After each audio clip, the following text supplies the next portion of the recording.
अस्सलाम वालेकुम dear students. Last के 2 लेक्चर्स में हमने देखा सीएसएफ क्या होता है, सीएसएफ की फंक्शंस क्या है, सीएसएफ की कलेक्शन कैसे करते हैं। तो आज के इस लेक्चर में हम बात करेंगे सीएसएफ एग्जामिनेशन। जैसे कि मैंने पहले लेक्चर में ही कहा है कि सीएसएफ एग्जामिनेशन हम क्यों करते हैं, किस लिए एडवाइस किया जाता है सीएसएफ एग्जामिनेशन, कब हमें सीएसएफ एग्जामिनेशन रिक्वायर्ड है। तो सीएसएफ एग्जामिनेशन हमें तब एडवाइस करते हैं जब हमें डायग्नोज करना होगा कोई भी सेंट्रल नर्वस सिस्टम की abnormality, for example unconscious patients में या कोमा में, या हमें सस्पेक्टिंग मेनिंजाइटिस होगा, एनसेफेलाइटिस होगा, सब एरेकोनॉइड हेमरेज, स्पाइनल कॉर्ड ट्यूमर या सिफिल्स होगा सेंट्रल नर्वस सिस्टम में। तो वो सब डिसऑर्डर्स डायग्नोज करने के लिए एडवाइस किया जाता है सीएसएफ एग्जामिनेशन। एंड ये भी आपने देखा कि while collecting the CSF specimen कितनी प्रॉब्लम्स होती है, कितना डेंजरस है ये प्रोसीजर, कितना पेनफुल है ये प्रोसीजर। तो इसलिए हम पेशेंट को बार बार we can't ask for repeat collection, या ये भी हमें पता है कि हमें बहुत कम स्मॉल क्वांटिटी में सैंपल ऑब्टेन होता है। सो टेक्नीशियन को चाहिए अपना बेस्ट देना, जो भी उसके पास सैंपल है उसका ही बेस्ट करना है, रिपीट नहीं करना पड़ना चाहिए ये। या इसका हमें ये भी देखा कि हमें अर्जेंटली हमें जो ही सैंपल लैब में आया तो फर्स्ट प्रेफरेंस हमें सीएसएफ को देनी है। सीएसएफ का हमें विद इन 1 आवर एग्जामिनेशन करना है। तो ये सब आपने लास्ट के लेक्चर्स में देखा। So today we will discuss कि कौन कौन सी एग्जामिनेशंस आती है रूटीन टेस्ट्स में। तो जो रूटीन एग्जामिनेशन है सीएफ की, उसमें फिजिकल एग्जामिनेशन आता है, बायोकेमिकल एग्जामिनेशन, माइक्रोस्कोपिक एग्जामिनेशन। इसके अलावा भी for example microbiology, serology, PCR, मतलब बहुत सारे टेस्ट इसके अलावा भी होते हैं सीएसएफ को। बट रूटीन में physical, chemical and microscopic examination आता है। So here we will discuss these 3 examinations. Physical examination, या हम इसको ग्रॉस एग्जामिनेशन बोल सकते हैं। इसमें हम देखते हैं सैंपल की अपीयरेंस कैसी है, सैंपल का कलर क्या है, कहीं सैंपल में कोई क्लॉट्स प्रेजेंट तो नहीं है। ये सारा हम फिजिकल एग्जामिनेशन में देखते हैं। तो पहले हम बात करेंगे कलर की।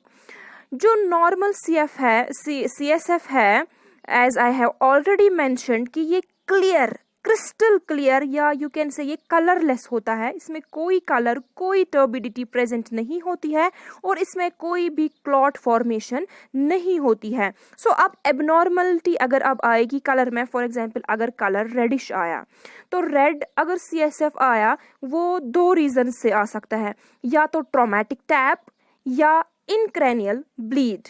ट्रॉमेटिक टैप अब क्या होता है, ये ट्रॉमेटिक टैप मीन्स कलेक्शन के टाइम इंजुरी हुई है, कलेक्शन के टाइम कुछ ऐसी इंजुरी हुई है जिससे सैंपल में ब्लड आया, या इनक्रेनियल ब्लीडिंग हो सकती है, स्ट्रोक या ब्लीडिंग यू कैन से विद इन द क्रेनियम, उस वजह से भी रेड कलर का सीएसएफ आ सकता है।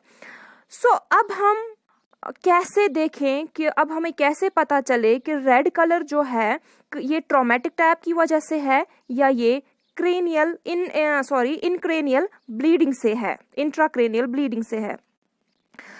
अगर रेड कलर सीएसएफ का ट्रॉमेटिक टैप की वजह से आएगा, सो जो ये नीचे दी गई इमेज है, जैसे कि मैंने पहले भी कहा, हम 3 या 4 ट्यूब्स में सीएसएफ सैंपल लेते हैं फॉर वेरियस एग्जामिनेशंस। तो जो ही हमने एक ट्यूब लिया, उसका कलर अगर पहले इतना ब्राइट रेड आया, फिर एक एक करके जो नेक्स्ट हमने लिया उसमें थोड़ा सा लाइट हुआ होगा, उसके बाद और लाइट हुआ होगा, और लास्ट में जो हम 4th ट्यूब लेंगे, 4th कलेक्शन ट्यूब लेंगे, अगर उसमें सैंपल क्लियर आया, दैट मीन्स जो रेड कलर था सीएसएफ का, that was due to the traumatic tap, that indicates there was an injury while collecting the sample. अब अगर सारे ट्यूब्स सेम कलर के होंगे, सेम ब्राइट रेड सबका होगा, तो that suggests there is intracranial bleeding. अब अगर हमारे CSF में येलो कलर आ गया, उसको हम that is generally due to the presence of bilirubin, और उसको हम कहते हैं ज़ैंथोक्रोमिया। तो ज़ैंथोक्रोमिया किन कंडीशंस में हो सकता है? या तो ओल्ड रिजॉल्विंग और हीलिंग इंट्राक्रेनियल ब्लीडिंग, या इंक्रीज्ड प्रोटीन उसमें होगा उस वजह से, या कंस्ट्रक्शन ऑफ स्पाइन, उन कंडीशंस में CSF का कलर येलो आता है। नेक्स्ट, अगर सैंपल टर्बिड आया, यूजुअली सैंपल जो CSF नॉर्मल CSF जो है वो क्लियर होता है, क्रिस्टल क्लियर होता है, लेकिन अब अगर सैंपल में टर्बिडिटी आ गई तो that indicates there is an infection like meningitis, या अगर मेनिंजाइटिस नहीं तो there is increased number of sales.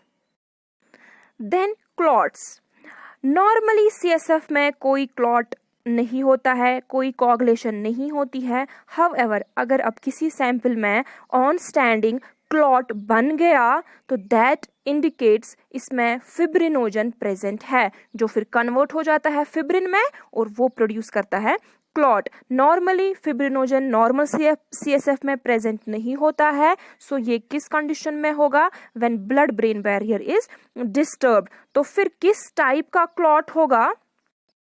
तो वही उसी टाइप का फिर इन्फेक्शन, फॉर एग्जांपल मेनिंजाइटिस होता है। अगर डेलिकेट फाइन क्लॉट होगा दैट इंडिकेट्स ट्यूबरक्यूलस मेनिंजाइटिस, और अगर लार्ज क्लॉट होगा that is purulent meningitis. Then coming towards chemical examination, chemical examination में हम डिटरमाइन करते हैं ग्लूकोज और प्रोटीन। CSF में ग्लूकोज कंसेंट्रेशन क्या है और प्रोटीन की कंसेंट्रेशन क्या है। First will talk about glucose. Glucose हम कैसे एस्टिमेट करेंगे CSF से? GOD POD मेथड से, जस्ट लाइक हम ब्लड ग्लूकोज चेक करते हैं, उसी मेथड से हम CSF ग्लूकोज भी चेक करते हैं। और CSF में ग्लूकोज की लेवल यूजुअली 1/3 होती है जो प्लाज्मा ग्लूकोज लेवल होगी फास्टिंग में। Normally the value is ranges between 40 to 80 milligrams पर डेसीलीटर। अगर ग्लूकोज की लेवल डिक्रीज्ड होगी दैट इंडिकेट्स मेनिंजाइटिस। ठीक है, तो अब अगर ज्यादा कम होगी दैट इज बैक्टीरियल मेनिंजाइटिस, और अगर स्लाइटली थोड़ा सा डिक्रीज वैल्यू होगा दैट इंडिकेट्स वायरल और ट्यूबरक्यूलर मेनिंजाइटिस। और इंक्रीज्ड ग्लूकोज लेवल होगी उसकी कोई क्लिनिकल सिग्निफिकेंस नहीं है। Now coming towards CSF protein.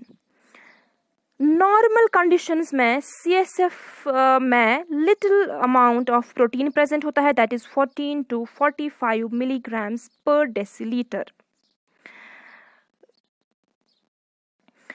CSF में हम या तो ट्राइकार्बोक्सिलिक एसिड प्रेसिपिटेशन मेथड या सल्फोसैलिसाइलिक एसिड प्रेसिपिटेशन मेथड से प्रोटीन एस्टिमेट कर सकते हैं। ये हम बाइयूरेट मेथड से एस्टिमेट नहीं कर सकते हैं। क्यों नहीं कर सकते हैं? क्योंकि CSF में जैसे मैंने अभी कहा कंसंट्रेशन प्रोटीन्स की बहुत कम होती है और वो हम डिटेक्ट नहीं कर वो बाइयूरेट मेथड से डिटेक्ट नहीं हो सकता है। इसलिए इसके लिए प्रेफरेबल मेथड है tricarboxylic acid precipitation method and sulfosalicylic acid precipitation method. तो अगर अब प्रोटीन की लेवल इंक्रीज्ड होगी, elevated होगी, तो that indicates meningitis. That can be bacterial meningitis, that can be tubercular meningitis, या compression of spine हो सकता है, मलेरिया हो सकता है, या obstruction हो सकती है CSF flow में। These are the causes of increased protein in CSF. That was all in this lecture. Inshallah, in next lecture we will discuss about microscopic examination of CSF. Till then, take care. Allah Hafiz.